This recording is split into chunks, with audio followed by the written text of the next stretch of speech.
finds it. YouTube did not go live. And I'm like, why is it not showing me how many people there are on there? Well, now we know. Okay. Welcome to Simulation Talk 102. Welcome to everybody on TikTok and YouTube and X and Twitch. We're going to give a couple more seconds to YouTube just because we didn't realize that we're not live on YouTube a second ago. And we're back to late hours. I can't get a break. Oh, Zach is in the house. How you doing, brother? Good to see you. Nico Lynn. Nico! How you doing, man? Kiara, Boys to Toys. Boys to Toys, a great handle. Thank you for the likes, Nico. I appreciate you. Grammy Liz. Master of Disses. Okay, that was a share. Okay. Yeah, more viewers to share. Thank you, guys. If you can share and like the live, it definitely helps the algorithm. What's up, Amir? Ogatyan, welcome. Whoa. We just arrived here. Man, it's great. Just arrived in San Francisco. Gonna be interviewing Andres Gomez for the film. Andres is the founder, head of the Qualia Research Institute. Wonderful guy, and I'm very excited to talk to him about some of his new theories.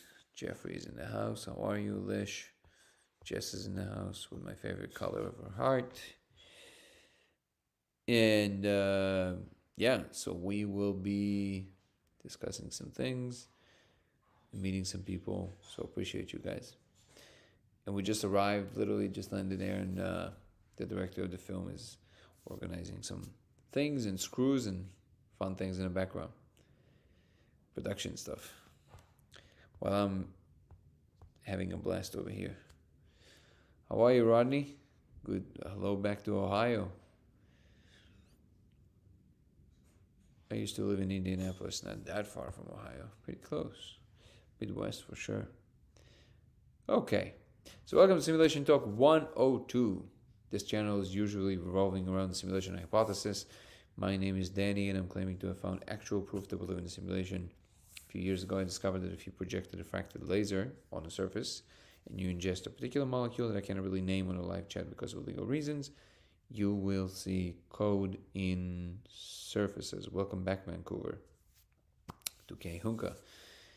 I became vocal about this fact, and now a few years later, we have over 1,000 replications worldwide, and this has connected me with some of the leading researchers in the field. It does not mean that all of them agree with me and my conclusions, that means we live in simulation, but it is an ongoing conversation that we're having in real time. We meet here every single day across TikTok, YouTube, X, and Twitch, and we discuss both the experiment, the discovery, the implications, as well as science in general, philosophy, religion, spirituality, God, whatever comes to mind. We talk about it. Whatever feels right and fun, we do. To all the people on TikTok, if you want to see longer versions of my videos that you see here on TikTok, you can check out my YouTube channel, which is Dango Thoughts. 3 words, DANGO Thoughts. And if you go there now, actually, the one big plus that YouTube has, I'm also on the live there, is that it doesn't have a limit on how many characters you can type in your comments, which is a big plus. Or you can just follow the link tree in the description. We're working currently on a documentary film about the discovery and a lot of things that are happening around it. So check out our trailer on YouTube as well, the full trailer. And if you feel inclined to contribute to the GoFundMe for the project, feel free to do so. If not, just watch and enjoy the ride. We will make the movie either way. Rodney is saying that the spirit molecule laser video was fire. Thank you so much, Rodney. I appreciate you. I think so too. That's the genius of Aaron Venden. He's the director. He whipped this thing out in like less than a week. And we shot maybe, I don't know, a good percentage of the film. Well, I don't know, maybe 10% of the film. But yeah, I'm very excited to see where this goes. The way that Aaron presents information visually, as you guys saw in the trailer, is out of this world. Okay, we see a little bit more people coming in. Let's see if we can take a few questions. Chris is saying, so I tried the laser on the wall and it worked just like you said. What I also witnessed was that, and then it trailed off. So yeah, Chris, if you can tell me more. Oh, that the laser beam was being projected behind the wall. Yeah, essentially you're looking into the surface. The laser essentially, thank you for sharing, Chris, I appreciate you.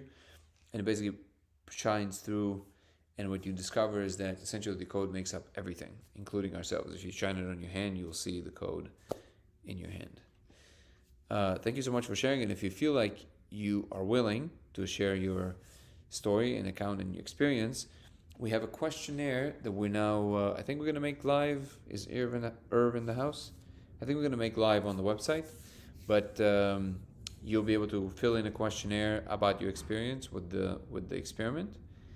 And if you email me, Chris, lasersimulationx@gmail.com, I will send you the link so you can fill out the questionnaire. Or if you just feel like writing a short email with some of the stuff. Anybody who's trying to experiment and willing to record themselves on a video doing that, we deeply welcome that because it's very helpful. We will never show your face or the video to anyone unless you ask and say, hey, I want to be part of the film, then no problem. Otherwise, this is purely for research and nobody will ever see these videos. So, but it definitely helps a lot. So, can the code be seen without ingestion of the molecule? Great question, Cool Breeze. I met 3 different women that claim to have seen it. I have no reason to doubt them. So I'm pretty sure that there's some people that can. And I had some people on the live, also males, tell me that they can do that. And some people reported after doing the laser experiment with the molecule that they can see it without the molecule. So it's too early to say, because I also see it sometimes without the molecule when I'm really tired, but I don't see it as coherently, so which makes me believe that maybe there's a chance that because my brain knows it's there, it kind of fills it in now, because it's not as coherent as what you see when you're in the molecule. The short answer is I don't know, but maybe, probably, yeah. We just need to understand what happens to the brain to be able to see it. What sort of laser do you use? I've talked numerous times on my podcast that this is a simulation. Thank you for sharing. Walking the Shadowlands. It has to be diffracted, and it cannot be above 5 milliwatts for safety purposes. If you go to codeofreality.com, Walking the Shadowlands, codeofreality.com, there's a full list of all the stuff that you can get to make it happen. You don't have to get anything from the website. You can get it anywhere you'd like. Just make sure that the specs that you're getting of the laser and the parts are the same as on the website. As long as that's the case, you can get it from anywhere you want. I've seen videos about the laser thing, but that's all I know. Well, thank you for sharing, Nick. If there's any particular questions you would like to ask, feel free to ask so. You got it, brother. And also on the website, I can tell you my email now, but my email is also listed on the website, so it's easier. You can just copy paste and you can email me and ask any questions you would like. The website, once again, it's codeofreality.com. Ofreality.com. Perfect. Hi, we need more detailed visual explanation of what is being observed, please. And is the laser reflecting the water from the glass, which is pointed? I'm not sure what you mean by pointed, quale, but one second. Ooh, I thought I'm gonna sneeze and then yawn. It was a weird combination. My body doesn't know what it wants anymore. If you need a more detailed explanation of what we see in the code, it kind of looks like Japanese katakana mixed with some Hebrew letters and regular numbers from 0 to 5. emphasis on kind of, not exactly like. I was talking about this today on the Night Shift podcast. They usually deal with the UFO stuff, but we had a really fun conversation. So if you want, you can go check out their podcast right now. And it was a really fun conversation. I went into some detail that I don't necessarily usually go into. So Night Shift is the podcast. I think they're on YouTube as well. And yeah, that was I really had a fun time with these guys. So go check it out if you feel like it. And to the question of what else you see in there, the reason I'm emphasizing that it kind of looks like these things, because it's not exactly these things. I don't know if you know this viral story was going around. The carrot. Did you say it was called a carrot? Yeah. Carrot. C-A-R-A-T. C-A-R-E-T? A-T. A-T. 2 A's. Okay, so C-A-R-A-T on Reddit. And it was some kind of a craft that somebody claimed in Palo Alto that they were working on. The language that it's kind of etched on that looks very similar. I don't know if the story is fake or not. I have no idea. But the language definitely looks very much similar to that. That's what you see in there. And it's moving in very particular patterns. If there's anything more specific that you would like to know, please feel free to ask, Wally. Never mind that, but how do we find the molecule that should be the hardest part? Well, yeah, unfortunately, I can't really help you there because of the obvious reasons.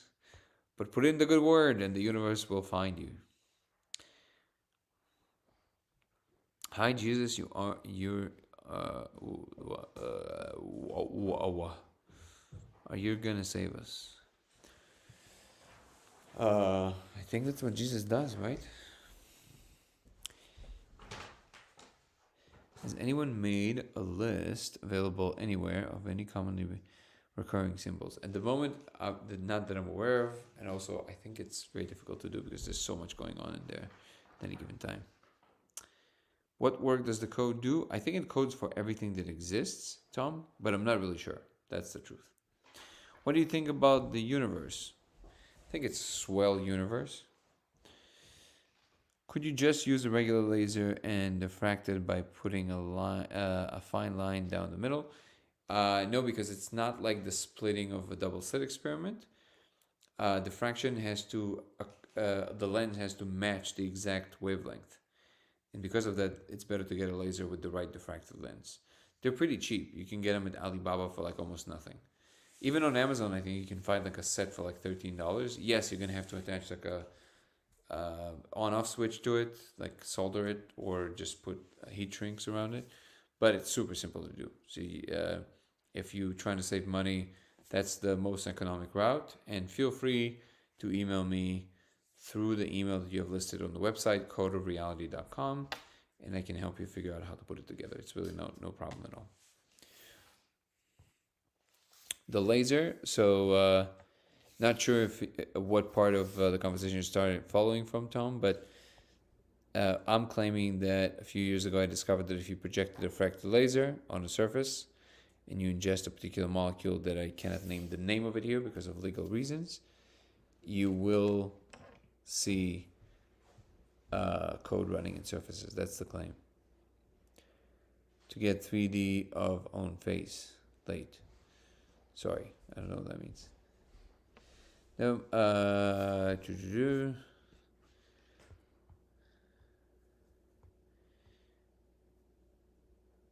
interesting, the double slit experiment is also about the diffracted laser. Not necessarily. So in the double slit experiment, it's not necessarily a diffraction. It is interesting. You're right. The double slit experiment was actually what was on my mind when I first had basically the first thought that eventually led me to the laser experiment. But in the case specifically of the double slit experiment, you can just have a single photon being shot towards the target through two slits, and eventually they form a pattern, even if it's one photon at a time. This means that you don't necessarily need a diffraction, which is a very particular lens that just diffracts the lights to all kinds of bands, not just two slits, essentially. But yeah, you're right. It is a key component of the experiment. This is like the first time I read Scanner Darkly, and the second... Oh, Well, Tom, welcome to the conversation. Also, yeah, I think it became a meme at this point that I'm always complaining that I'm doing this too late and then my body, I'm too tired. But there's something very comical about that, just because life is busy in a beautiful way. I've compiled a detailed list of materials to build the craft, to enter the code, and go anywhere. Whoa. If you go, you can't come back. That sounds intense, Dr. Mnemonic 2024, but also very interesting. If you want to email me with any details or anything that you are willing to share, I'm very much willing to listen. The laser is lasersimulationx@gmail.com. The email, not the laser. Did I say the laser?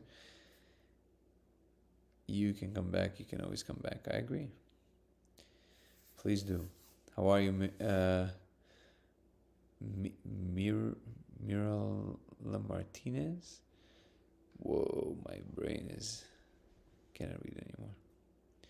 My email is lasersimulationx@gmail.com.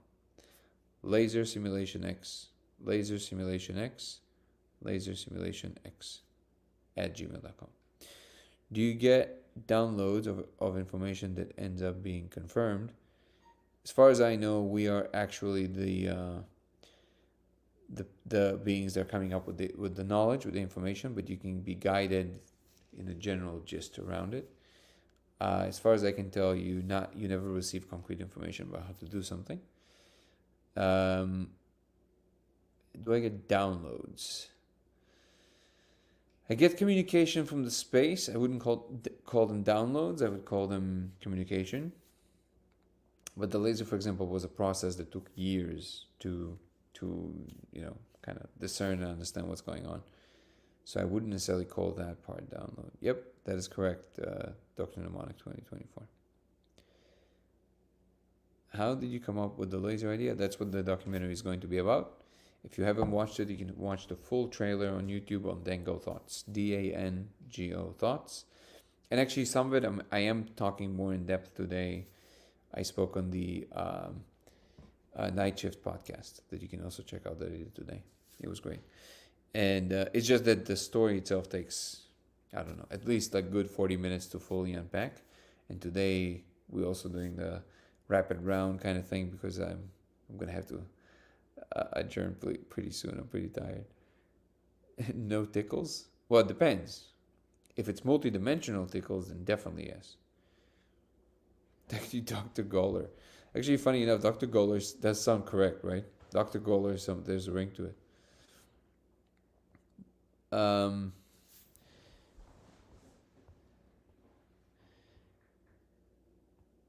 Do our attachments keep us in the simulation? That's a great question. Ancient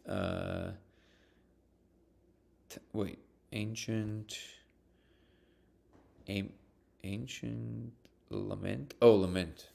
Wow.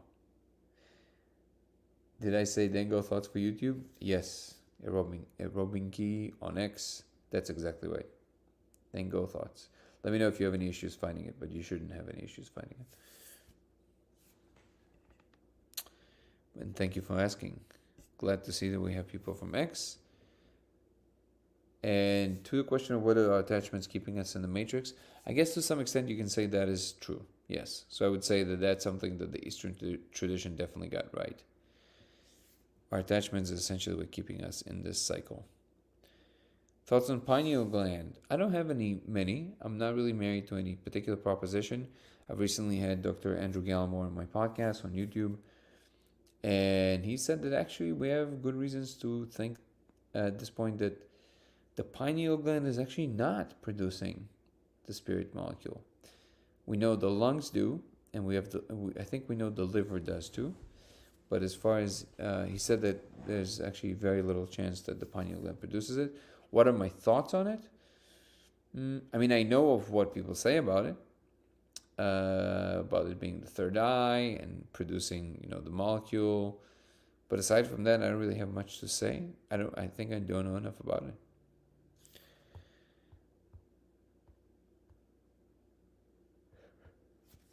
Let's see.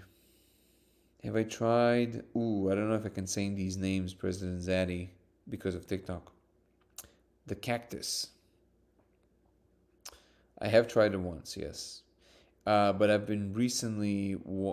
I was actually feeling called to do it more more in depth, like truly get all the way in. So if anybody knows really good shamans in that space, please let me know. Email me lasersimulationx@gmail.com.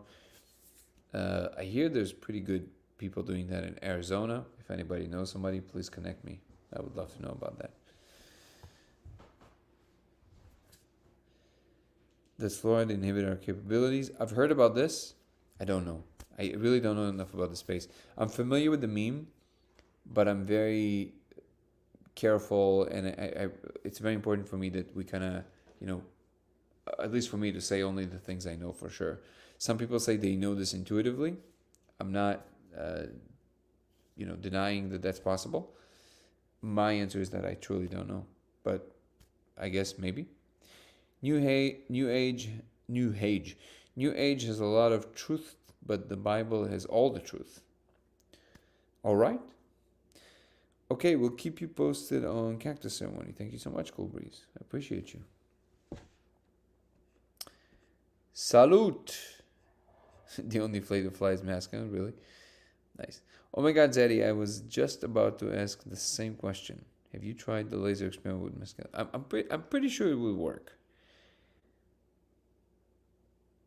I am usually located in LA.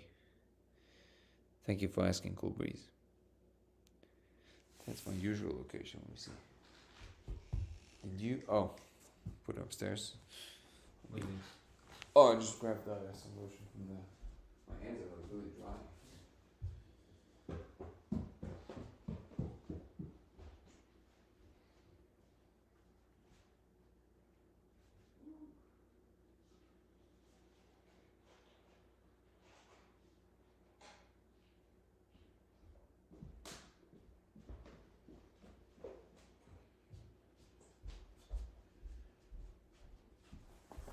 We're here in the Bay Area to shoot an interview tomorrow with Andres Gomez.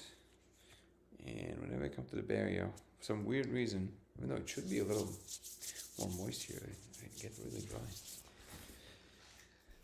Or as the Bill Burr joke goes, ashy.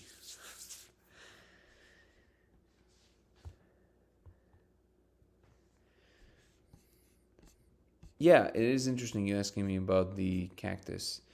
Just because I've only tried it once in the context of Zarin Vanden, the genius behind the film. Come on in, sir. Say hello. Hello. You're on candid camera, baby. Wait, they're all too young to remember that show. No, not necessarily. We have some older crowd. Yeah. Who's our oldest participator here? I'm not sure. But Aaron is the genius mind behind the trailer and the film. So anybody who thought the trailer was fire, that's all Aaron's work. Incredible work. 44. See? Welcome, Serena. All right, you beat us. You beat us, Serena. And thank you for being with us. Appreciate you. All your comments are being recorded. The what? I said all your comments are being recorded. Oh, we have 54. Welcome, Julie. Yeah, President Zaddy said fire. And what was I saying? Oh, right, the cactus.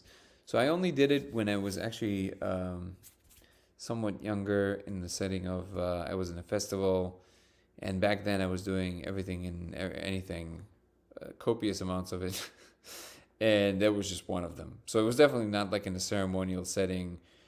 I was on a boat with a bunch of chicks. Like it was crazy. So it was not definitely wasn't the proper, the way you're supposed to be doing it. So I would love to do it in a proper way.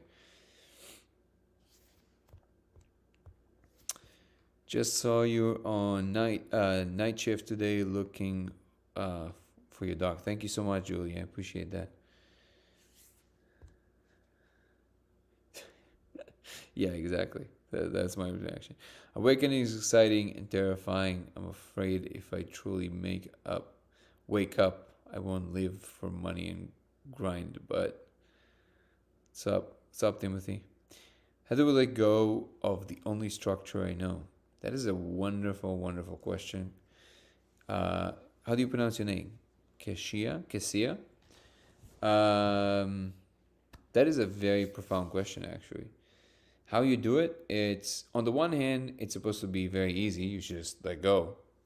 But on the other hand, of course, we all know that it's not a simple task at all. Some practices can help a lot. If you do a Vipassana retreat, which is free, that will help tremendously. But really, any meditation practice, because it allows you to practice in, when it's not go time, to let go of the simple things, like letting go of the need to move, letting go of the need to get up and get a drink, or not succumbing to what you feel to be boredom in the moment, maybe. So all of these are practices to allow your mind to just stay in the moment. Don't veer, not left, not right. That is one of the ways to start doing so. But I will be the first one to admit that you're right. This is one of these difficult tasks. And it's funny because most people, even people that think of like, no, I let go. Well, the point is let go of everything completely. Your life, the things that give you meaning, your family, your loved ones, your job, everything. Just let go of it. If you can do that, then you're truly free. But it is a serious undertaking. Am I familiar with Castaneda's work? Of course. I'm actually reading, I think the second, I by mistake, I read the last one. I think it was, the first one was The Teachings of Don Juan, right? The last one was The Active Side of Infinity, which is the one that I consumed first, and I really loved it. And then now I finished with The Teachings of Don Juan. Now I'm starting the second one. I forget what it's called. I just started The Active Side. The active side? Yeah. Yeah, it's the right way to go. I like to start from the end, You know how it ends. I don't necessarily think you have to go by order. What's up, Falco? Good to see you. Like Messiah with a K. Oh, Kesaya. That's awesome. Thank you for letting me know. Miriam saying good morning from Holland, Europe. Well, how are you? How are you in Holland? I love Holland. Last year I did an interview in Holland. And are you familiar with the city called Hoorn? It's like 20 minutes above Amsterdam. It's like 20 minutes up. Are you familiar with it? What a beautiful place. And we sat in this 600-year-old church that was converted to a bar, and we just had a fun conversation. It was with Daniel Boyd. He actually wrote a book now. He's releasing it about how information has fundamental particles.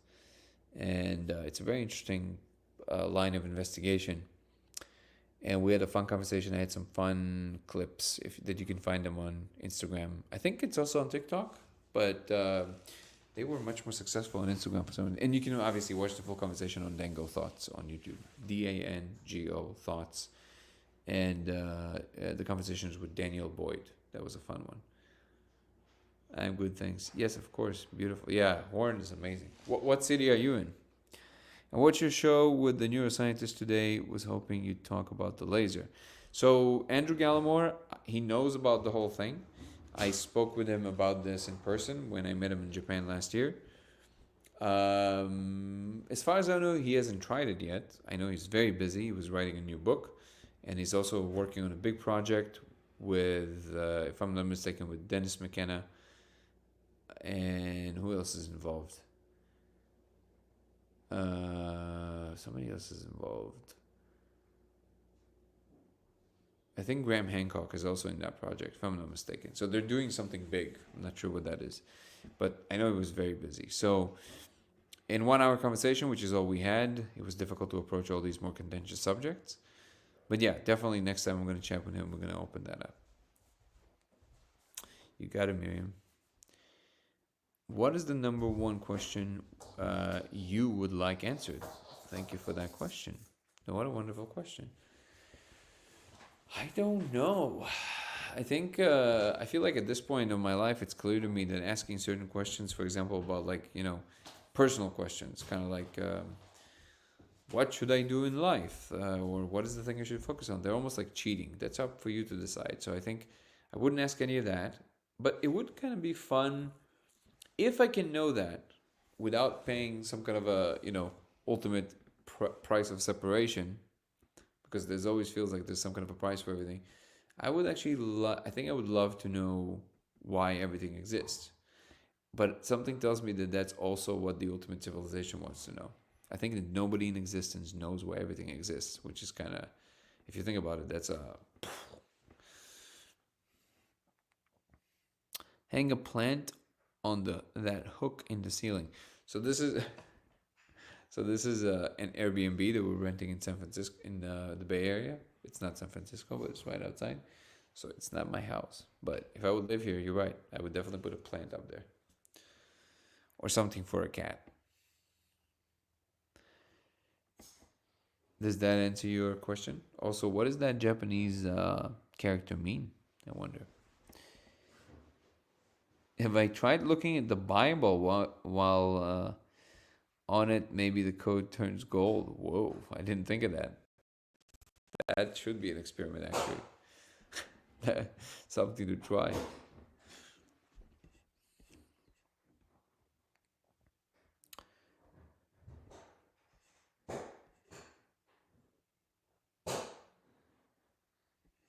Gee. Cool guy 42 saying the laser protocol needs more chicks and boats. maybe that's what we're gonna put on it. Just a cactus, chicks and boats. Breaking out of the simulation in style with like sunglasses, on a boat. Beep boop beep boop boop boop boop boop boop. Brando said. That's actually probably not true. I think it's boop boop beep boop boop boop beep beep boop. That's more accurate to say, I think. Yeah, Irina will drive the boat. We have a captain. Hell yeah. That's what I'm talking about. Any unusual things the laser has been put onto? What do you mean? I mean, I'm interested in what you're saying, but I'm not sure that I understand. During an acid trip, I felt like this is a dream or simulation, and the way to wake up was being unalived. Well, I mean, that's grim, but probably somewhat true. But I think that even then, you're not free. You have to free yourself from any attachment. But I realized that in this life, I have opportunities and abilities to make changes, and I did not want to give that up. Beautiful. Thank you for sharing that. Can I have that on the console? Sorry, guys. The console, I won't be talking about it until I release the new video. I understand the eagerness to talk about it, but I'll be talking about it more in the new video. Number one question you would like answered. Oh, we read that. Wow, my brain is. Journey to Ixtlan. Oh, that's the second one, Amir? Is that the second one? Because I don't know if that's the one I started. Maybe it was. Dolores Cannon. What about her? Are you familiar with the Sefer Yetzirah? I am familiar with it. Why do you ask? I mean projected onto different things. Yes, and it seems that the code is always the same. Someone online.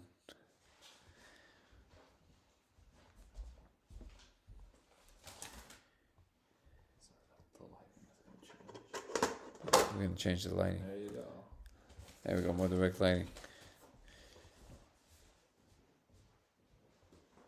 I am with this. Yeah. Oh. What kind of interaction have you had with the console? Will you be making another video on it? Yeah, I'm working on a new video on it now, and we have a VR expert helping me reconstruct a more specific version of the console. So like menus and the whole 9 yards. So I'm excited to share that soon.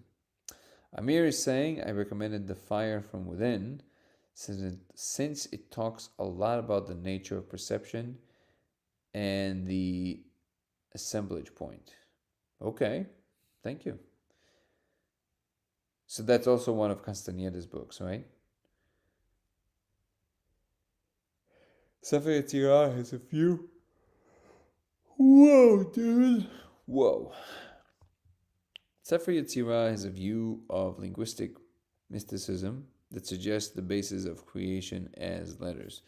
Yeah, I think that idea is. Do you think it's based in the Sefer Yetzirah? Because I'm pretty sure that. I mean, it goes as far as the New Testament or the Old Testament. In the beginning, was the Word, and the Word was God or the universe. How does it go? But there was a Word in the beginning, so. I'm struggling with the concept of observation creating reality. How does this work? That is a great question. I don't know if it's fully true. I think it's a very common thing to say nowadays. But if that would be ultimately true, then you could just change everything with just by saying words. And people would sometimes insist, no, but you can do that. Well, clearly you can't, because otherwise you will be able to do whatever, right? So I think that it's kind of strange to me that people insist that that's the case. I think the most accurate thing you can say is that you're co-creating, which means that yes, when you speak something, it is being taken into account, so to speak, by the world, and then certain things can happen depending on the your level of awareness and development and all that good stuff. But in the immediate moment, there's a momentum to what we call the physical world. Even if you want to say that that is also mind, that part of the mind is solidified in such a way that you can't immediately change it. So at least that is true, right? You can't walk through walls, you can't fly, any of that stuff. That should be obvious. And then I don't know why people keep insisting that, to speak the language of like, no, anything is possible. Maybe, but not anything in any order and not anything in any length of time. There are certain lengths of time that certain things take, and certain things have to precede others, and other things proceed from others. In other words, there's still some structure. And I think to the extent that I can maybe weigh in on how the concept of observing something and then being convinced about how it can create that reality. On a low level, you can say, like in an interaction, in a social interaction, some people would see the same interaction and have a completely different idea of what it was.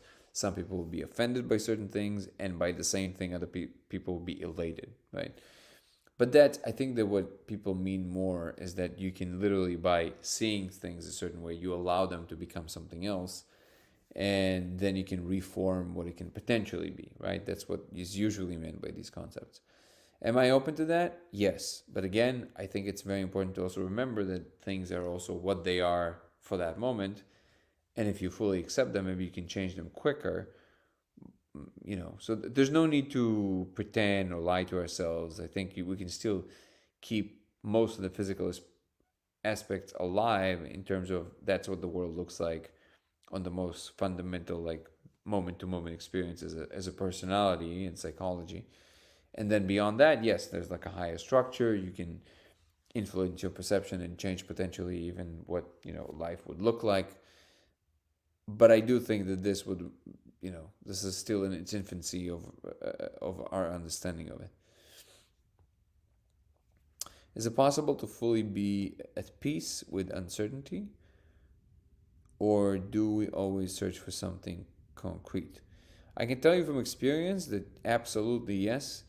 If I can do it, it doesn't mean that I'm always in that state, but I can absolutely occupy that state a lot of the time. And if I can do it, I think anybody can do it. And I'm not just saying it. I think I'm one of these cases where it was very difficult to get to me and through my thick skull, but with some meditation and some practice and some ability to just kind of like the practice of just dropping it, eventually you get to a point where you can just be in peace with uncertainty.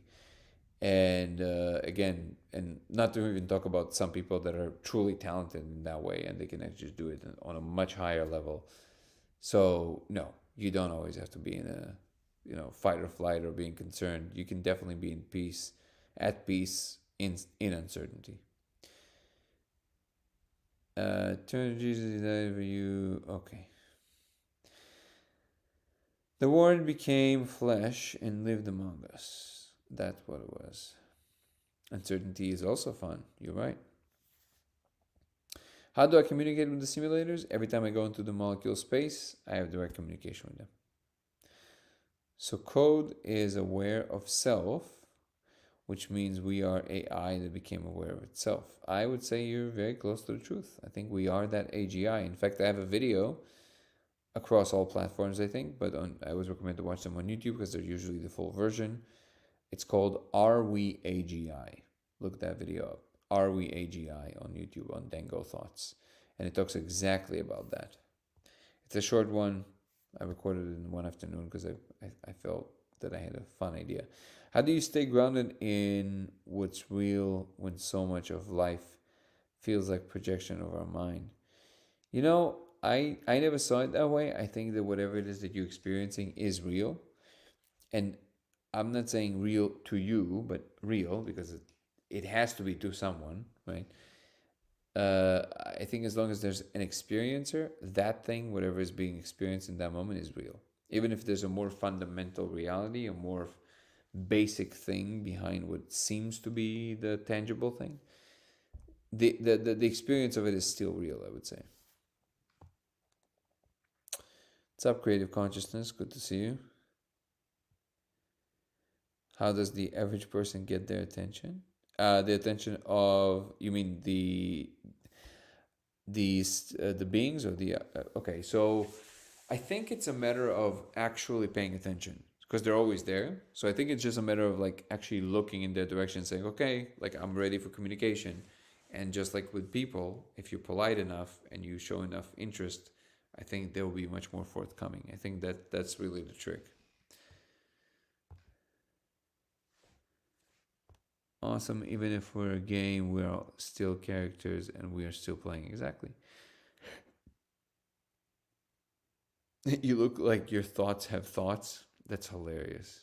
That is probably one of the funniest things anyone has ever said to me, Zenon. Considering the fact that I am trying to be, to practice to be more present and less in my head, uh, that comment stings a little, but you're not wrong, and it's very funny. I'll give you that. It is very funny. So thank you for that. What's my Twitch channel? It's LaserX83. Thank you for asking, Ryusei. Could not find your video on how to set it up, the molecule experiment. So if you go, Louis, to codeofreality.com, you see the website that is listed on the main thing. If you go there, there's a full protocol of how to do it and all the parts that you need to get to make it happen in separate pages on that website. Again, you don't need to get anything directly from the website. You can get all of that separate. Just make sure that the specs of whatever it is you're buying are the same as what it says on the website, and just follow the protocol. A few days ago, we had somebody very nice that came over, Casey, and he was saying that he was trying to laser for months and he couldn't see it. And then he tried it again after we spoke about it a little bit, and then the next day he said, okay, I see it. And when I asked him what changed, he said, well, the truth is I wasn't really following the protocol. I was kind of lazy. So if you follow the protocol, I think it would help a lot. Codeofreality.com. Alien technology harvested from the saucer crash in Roswell led directly to the development of an integrated circuit chip, laser, and fiber optics technologies. Petrichor beams, Philip J. Corso. All right. Maybe, I don't know. I'm not familiar with this subject matter enough. But you can check out my conversation on Night Shift. It really was a really fun conversation. Very flowy, very good natured. And in there, we're talking about some of these things as well. The channel usually revolves around the whole UAP phenomenon. Is there a difference from meaning we create and meaning that exists independently? Is it all in our mind? So I would say no, but I know a lot of people are now at this point convinced that it's all mind. I do also think that ultimately what existence is some kind of a mega mind. But I think that there are parts of that larger mind that are concrete enough in their behavior that it's justified to call them the laws of physics. I don't think that the interaction with these parts of the larger mind any different than interacting with the walls of the laws of physics, so to speak. So is it just in our minds? Depending on what you mean by that. If you mean, thank you so much, Clarity, it just disappeared. I appreciate you. Clarity. Oh my God. Okay, that is definitely Clarity. It's definitely a sign that thank you, Clarity, which clearly I don't have. It's definitely a sign that I should adjourn so soon. But what was I saying? Let me look at the comment again. Thank you so much. I really appreciate your clarity. I really appreciate clarity in general. You and in general. The question was what's the difference between meaning that is created and also the external mind. So I do think that it makes sense to talk about a larger structure that is not just you. So if you the question is is it all in our minds? Well, it depends what you mean by mind. If you mean our separate minds, like as separate beings, then no. There's a larger space of more mind that manifests in different. But if you mean by the mind, the observer, then yeah, then you can say yes, it is all in the mind, the one universal mind. It really depends what you actually mean by the words. Is consciousness in? Oh, we read that. Who's my favorite persona on this app who deals with this topic besides yourself? I don't know if anybody's dealing with this particular topic, but if you mean the molecule, I don't know. I don't know a lot of creators that do that. I have a good friend, Kirsten Sivan. I think to the stars is her name, like the handle, and she does pretty good content. I don't know many other people in the space, to be honest. I am, and this is something that actually Kirsten kind of, she didn't particularly like when I said that, and I understand, but I try to kind of remove myself and divorce myself from the conceptual thing of, psychedelics in general and substances and all that stuff. Yes, it's in that context people talk about this stuff, but I really think we're just talking about understanding reality, and that's where I'm uh, coming at this problem. I think it's just part of human understanding, part of science, and it should be treated as such. I think the second you start associating with these concepts, people have certain preconceived notions about it, and I don't know if it's helping the case. Where can you find the night shift video? Just go to YouTube and Google in YouTube night shift. I think. Let me make sure. Night shift. Let's see. They're pretty big podcast. Night shift. Yeah. If you just do night shift, it should come on. And I think I'm the last conversation. Let's see. Night shift. If I go to the podcast and I do videos. Oh, if you go to live, I think. Yeah. So if you go to their live tab on the Night Shift podcast thing, then it will be the last conversation called The Discovery with Danny Goller.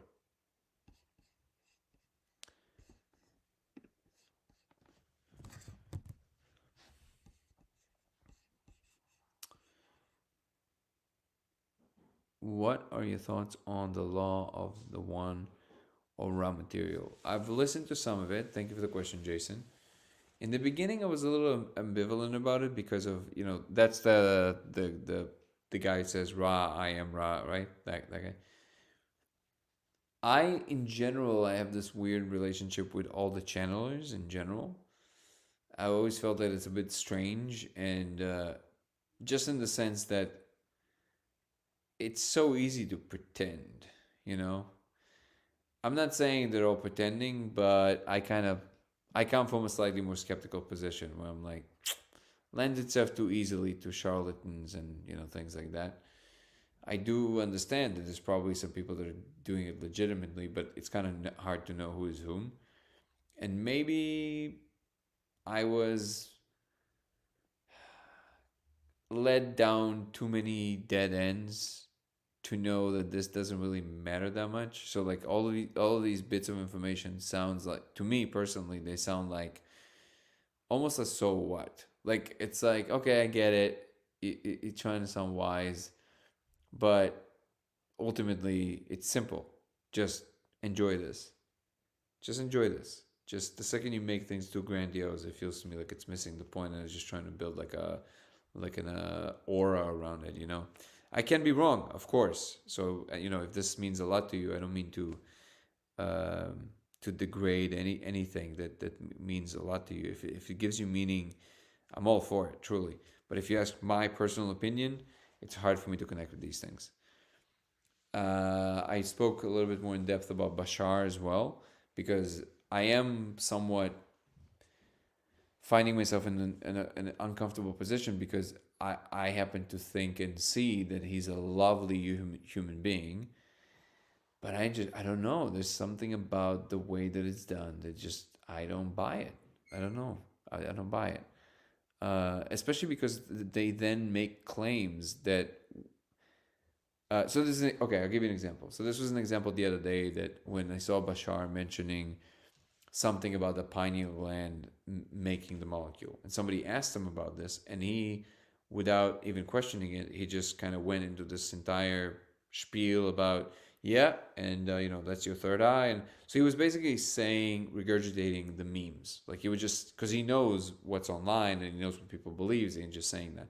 And it was right around the week when Andrew Gallimore was on my podcast, and he's a computational neurobiologist, and he specifically studies dimethyltryptamine, not anymore in a lab, but he's a scientist and he studies this stuff. And this is the week that he said that actually he thinks that we have strong reasons to believe that the pineal gland does not produce the molecule, the lungs do. So now take yourself to this situation, right? So you have somebody because his claim is not, I'm speaking of generalities. His claim is, I'm channeling an alien entity, a real one, and I'm giving you the truth. That's the claim. And that's a difficult position to stand on, because if you say anything like this that is wrong, and then you pretend that you're an alien from another civilization, and you're saying, no, I know more than you. Okay, well, now if you stated this thing that we then discover is wrong or false, you're kind of stuck, Like, you're like, okay, well, does that mean that the whole thing is a charade? Because you're just regurgitating what people want to hear. And the reason I said I'm in a difficult position is because he seems like a lovely human being, truly. Like, I would love to hang out with him, right? He looks like such a lovely person. And also, I know that he was talking about this, how they did brain scans, that it really helps people. I'm all for that. I just don't know why you have to code it in, I don't know, like what I would call borderline delusional elements. I know that so many people believe in this stuff, but why would, it seems so easy to do here. You just close your eyes and you speak the same way that I speak, and just change my cadence a little bit. And the thing that, okay, so I will extend an olive branch. The reason that Bashar also really salvaged himself for me is that I saw him in an interview once, and somebody asked him point blank. They said, but are you actually channeling like an actual being? And I loved his answer, and I didn't expect it, to be honest. He said, I don't know. I loved this. I'm like, okay, you got a green light for me for that, because it was like, I don't know. He said all I know is that when I talk to people, it changes them for the better. You know what? I can't. You can't argue with that. That's wonderful. But most channelers would not do that. They put this, whole thing. It was like raw. I am raw. I was like, if you meditate enough, you know that actually doesn't matter. Like, you need to fall in love with the mundane. You need to enjoy the present moment the way it comes about. That there's something pure and profound and magical about exactly how your life unfolds right now, this second, without any magic powers, just by sitting there, being in front of the people you love, or just enjoying reading a good book, or just sitting on the couch and just feeling how soft it is, or washing the dishes, things like this. So when you understand that there's true profundity in these things and you can find them, then when you hear this other stuff, it just sounds like cheap entertainment. Anyways, I think I went long enough about this, but that's my opinion about, Ra and all the channelers. So Thank you so much, old Nick. I appreciate you. Yeah, Bashar seems to be performing, but again, like I said in my the very long rap right now, he's a very positive human. It's very clear to me. He doesn't have a malicious bone in his body. He seems like a wonderful human being, and I'm glad that he's alive. So that's all you can say. It is a late night.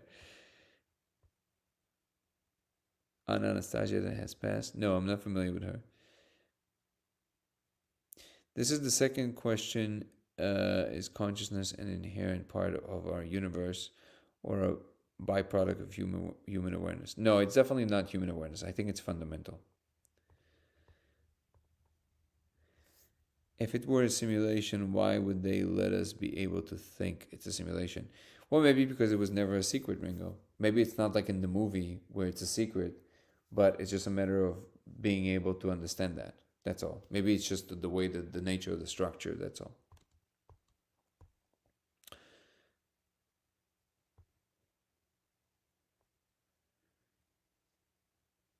But by the way, Irina, if I may take your question to a slightly different place, you asked who's my favorite persona on this app who deals with the topic, because probably you wanted to see if you can follow somebody who I enjoy.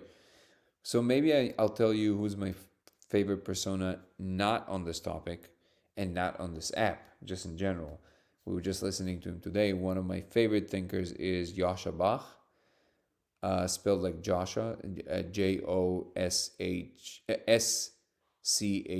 I think, and then Bach, Bach. He's by far one of my favorite thinkers. And if you search Lex Friedman, Yasha Bach 3, his third appearance on Lex Friedman, that's a wonderful, wonderful, wonderful, wonderful conversation. It's long, but it's one of the most profound conversations I've ever heard, truly. So, Lex Friedman, Yasha Bach, number 3. That's the conversation I would highly recommend. I keep trying to get that. If you like, this is my idea, Irina, of a truly deep conversation. That is profound to me. And if it's a simulation, does that change anything? Love the content. Look forward to the next conversation. Thank you so much, Cool Breeze. Does it change anything in the immediate moment? No, but overall, it can if we learn how to see if we can do anything with the code. Maybe we can even bend the laws of physics or do new kinds of physics. Who knows? At the moment, in the immediate moment, you're right. It doesn't change much. You should live the same life. You should live an ethical life. You should aim for the best. You should enjoy everything is around you. We have wonderful opportunities on this planet, not only personally, but also collectively. I think we're in a beautiful moment. I know that everybody thinks everything is falling apart. I disagree. I think we have an incredible opportunity to make something amazing. We have incredible abilities. We should celebrate our minds and our hearts and all of that stuff, and celebrate the fact that we can connect on a way that no creature on this planet could connect before, and the fact that we can build these magnificent things and make them even more magnificent and even more beautiful, and connect them to what we call nature is doing, even though we're always nature. So I think we are on the brink of something truly amazing and incredible, and I think we should celebrate that. That's where I stand on that. Could thoughts exist outside the frame of language? In other words, could we even think if we never had learned any language? Oh, absolutely, Amir. I don't know why people insist that they always think in language. I think in non-language all the time. You can think in pure meaning, which is what intuition is. So it's funny because people always separate the thought from the process that happens in your body, and I think that is actually the thing that creates the fracture more than anything else. Thank you so much for the gift, Clarity. This is a little puppy. It's adorable. Thank you. Good night. I think that is the fracture because I don't think they're separate. The process of cognition gives rise to both what you experience as the thought or the symbolic representation and the state that embodied that cognition. So very often you can get, I would say that intuition is thinking without the concept. So you just know something. There's a moment of awareness of something, right? And it can even be something very complex. And it's just knowing without the symbolic representation. That's what I would say intuition is. And it happens a lot. So absolutely, you can think without language. And by the way, I'm a huge fan of Terence McKenna. Huge. And Terence famously insisted that the world is language. Not just metaphorically, but like the world is language. Not sure. Not sure. I think and Terence also famously resisted and did not appreciate the contemplative traditions that had to do with like meditations and ashrams. And I get it. If you've never experienced it for yourself, anything truly beneficial from it, I would be the same. But because I had the privilege of yes experiencing certain elements of it, I can tell you that there's definitely a there, and it's worth taking on and practicing. And so yeah, and I guess I'm really excited by the question. So thank you for the question. That's why I'm expanding on it a lot, because I think it's a wonderful question. You can absolutely think without a language, and in fact, in the spirit molecule space, very often the beings communicate to you directly through meaning. So you just know. They just impart a knowledge on you, and you don't need the symbolic representation to translate it to.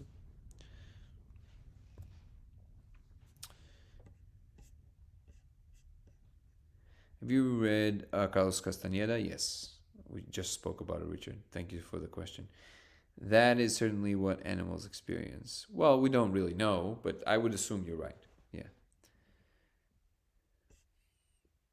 Thoughts without language in the form of intuition symbols. Yeah. Well, telepathy actually would be. Actually, you're right. Telepathy can also be both. Telepathy can be linguistic, so it may be like I can hear what you're thinking, like literally, like with language, or I can just know what you know. You can just send me a knowing. That can also be a form of telepathy. Telepathy is basically transferring of information through some kind of a substrate without opening the mouth. That's what is meant by it.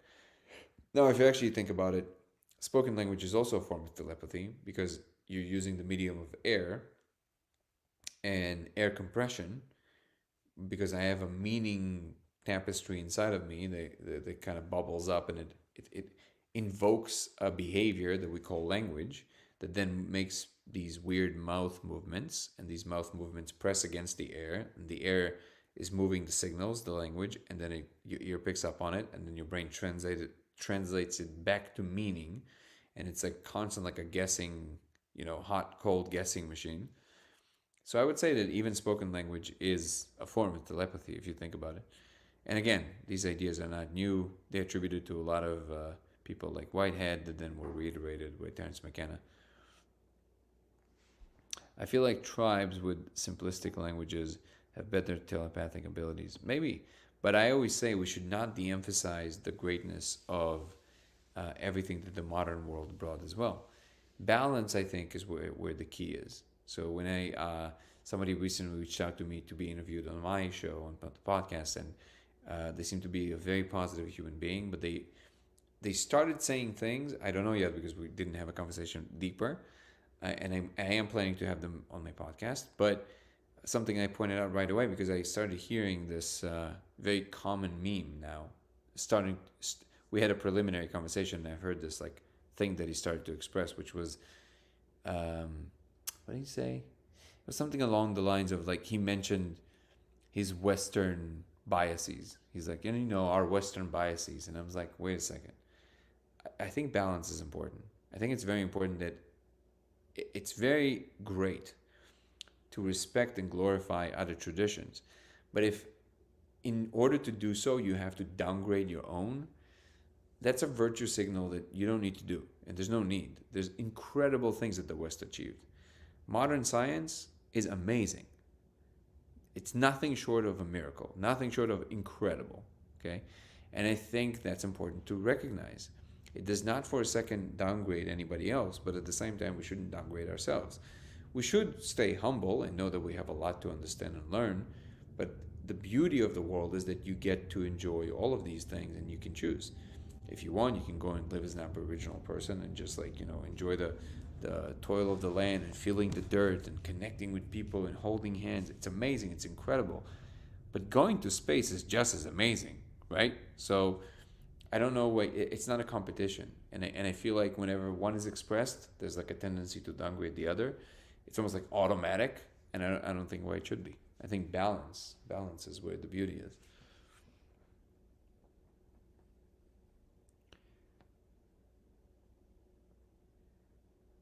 And yeah, absolutely, Lucy. Thank you for the interaction. The entities seem to be capable of circumventing the process where we are to determine what they mean. Instead, they beam the understanding into it. Exactly. That's exactly right, Irv. Do you believe in the assemblage point? I've heard this term before. My brain is a little tired right now, so I can't recall. Can you remind me, please? Do we think the simulation is run computed externally from us, or is the simulators are this distributed consciousness? According to what I'm saying, B is that yes, it's external to us. Thank you, Cool Breeze. I appreciate you. Telepathy is visual for Irina. Thank you for sharing.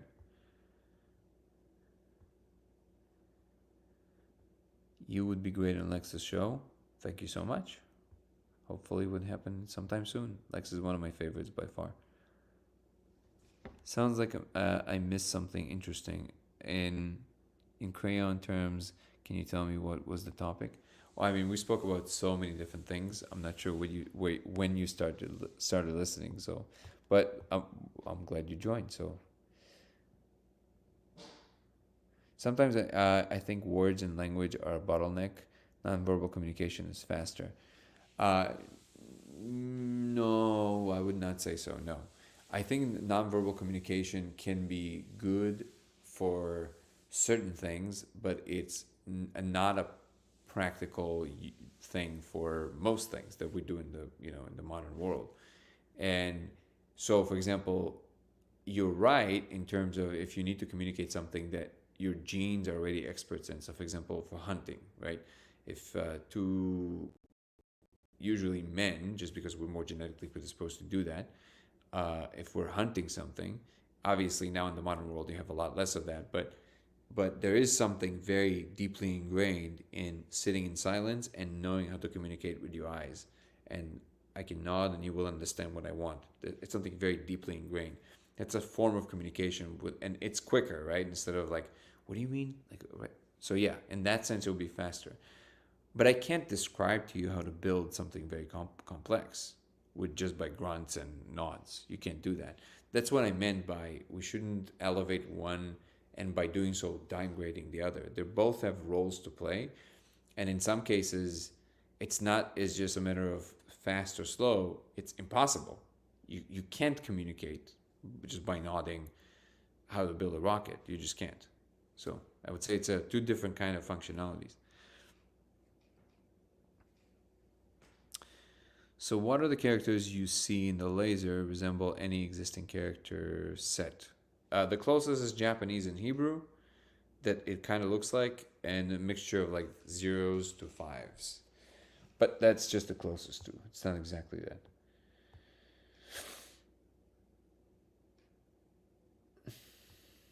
Thank you so much for all the gifts, Cool Breeze. Ironically, it's hard for me to put into words. No, I understand what you're saying. I'm saying that they're both functional, but in some domains, it's not just not faster. It's literally the communicating without words is completely inert. It doesn't do anything. Like again, if I want to tell you, forget about rockets. Okay, if I want to tell, okay, if you look at me and you say, "Hey, are you all right?" Right, and I'm kind of hunched over, and I kind of look at you, and I'm like, I just do this, and you just know that something is wrong with me, and maybe I can't speak, and it doesn't matter. You got to go get some help, right? All of this was like this. In this case, you're right. That's way faster because it's something about we have a strong intuition about what it's like to be a human, and when you see another human in pain, you don't need to say much. You just know. But that's because you already have all of these. You have the Rosetta Stone of what it's like to be a human. There's the full symbolic representation of all of these things is already in you, so you don't need the thing expressed. But if you come in and you go, "Hey, I'm going to the store," would you like something? I can,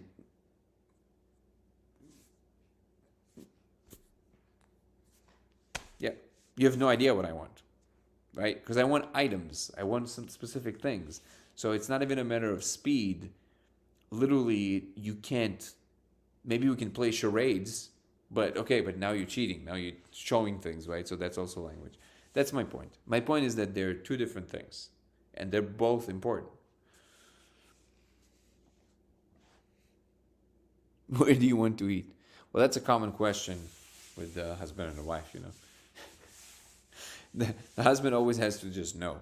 I mean, I guess that is where the communication without words comes in. Thank you, someone online.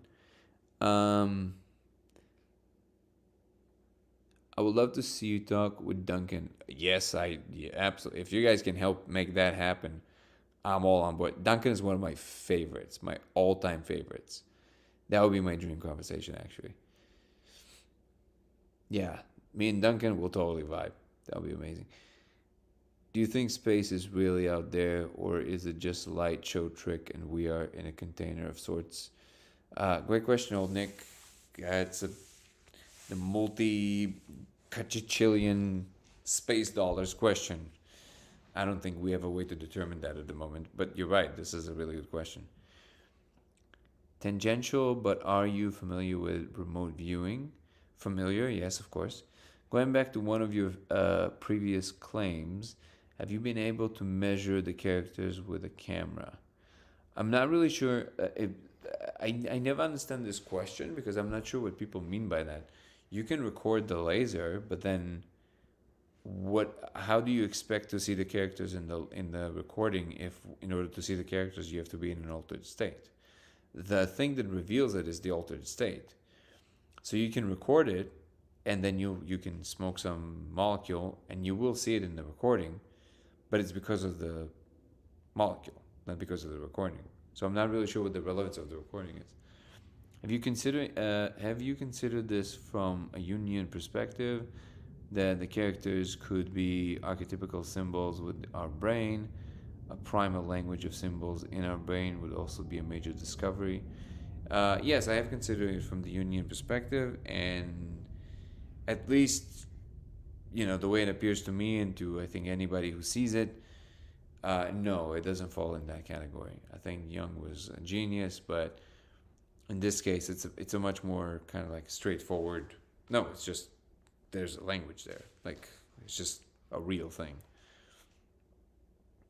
You ever hop into a space and they're watching Seinfeld, or are they all business?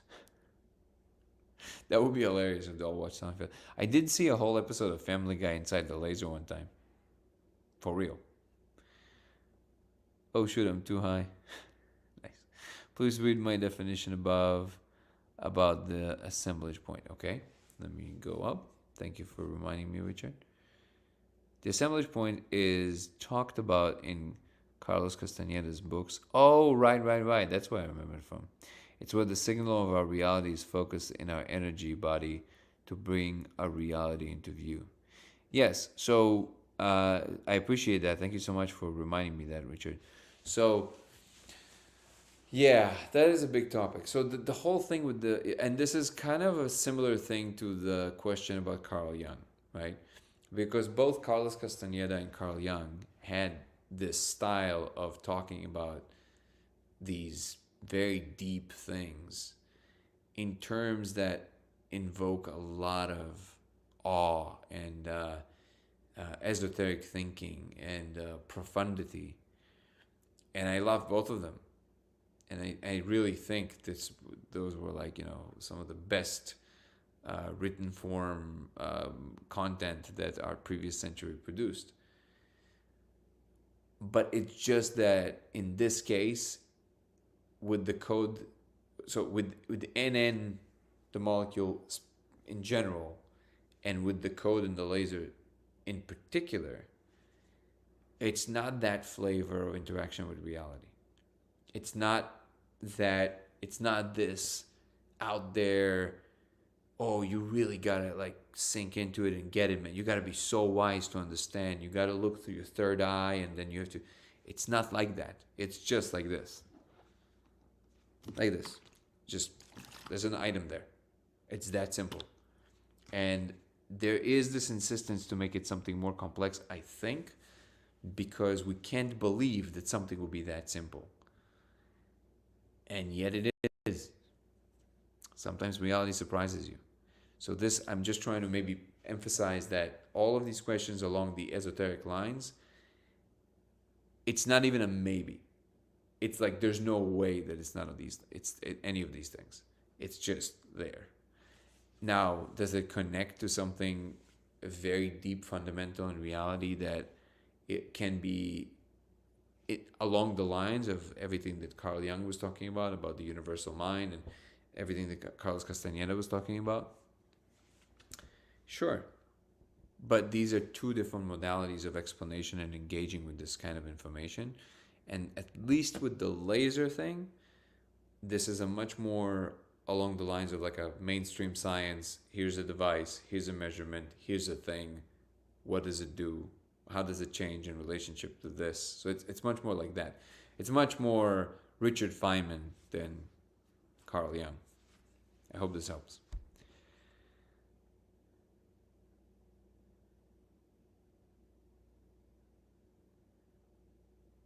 Laser high resolution. Yeah. These are all great ideas, B. I agree. Prepping everything. At the moment, we're really focused on the movie. But as part of the movie, I'm also going to be working on a lot of new experimentation. And that is something that will also come in the very near future. So I'm excited to share. Further research path at the moment is, like I always mentioned, powerful magnets to see if we can create the Zeeman effect and see if there's any departure of the behavior of the code, and working, trying to map what does the code mean in terms of holography. I already had a few people that are experts in holography reach out, and we're going to try and figure out some things. Have you had a lucid dream? Yep. Not like that. It's a lot more realistic than that. It's more real than this. Futurama versus Family Guy. I don't know. For me, Family Guy, definitely. I have a mutual friend with Lex. If you want to reach out to him, I think he just did. Aya too. Of course, Nico. That would be amazing. Absolutely. I appreciate that. Duncan Trussell, he might be my favorite too. Yeah, if you can set up a conversation with Lex, or at least create an introduction, that would be incredible. Slow-mo or pausing the video could be interesting. Also watching different people. Yeah. So let me talk about this more tomorrow, about the recording of the code, because I see it's a repeating question. Family Guy, Rick and Morty is a harder one, but I think in that one I'll take Rick and Morty. A little bit more high octane and a little bit more sophisticated, I think. Okay, guys, I think I'll adjourn for today. It's pretty late here, and I still have to actually do some editing. So I appreciate everybody for joining. If you want to follow me across all the platforms, it's Danny Goller on TikTok and on Instagram. Dango Thoughts on YouTube. It's Goller Danny on X, and Laser X83 on Twitch. So feel free to follow me across these platforms, especially YouTube because it has the longer form. And I also added membership plan on YouTube now. That's going to include private Zoom conversations with me. Will include private lives outside of the daily lives. And I'm adding now, actively adding new content that doesn't exist anywhere else about my private life and about sharing some ideas and thoughts. And I'm constantly listening to both the members and even non-members to see what I can potentially add to these membership plans so people can feel like they got their money's worth and feel like they got value out of it. So all of that being said, I deeply appreciate all of you. Thank you so much for showing up. Thank you so much for being a part of this community. Very excited to keep sharing these ideas with you and develop them together. And that's it. Until tomorrow, peace and love. Ciao. See you, everybody. Have a good night.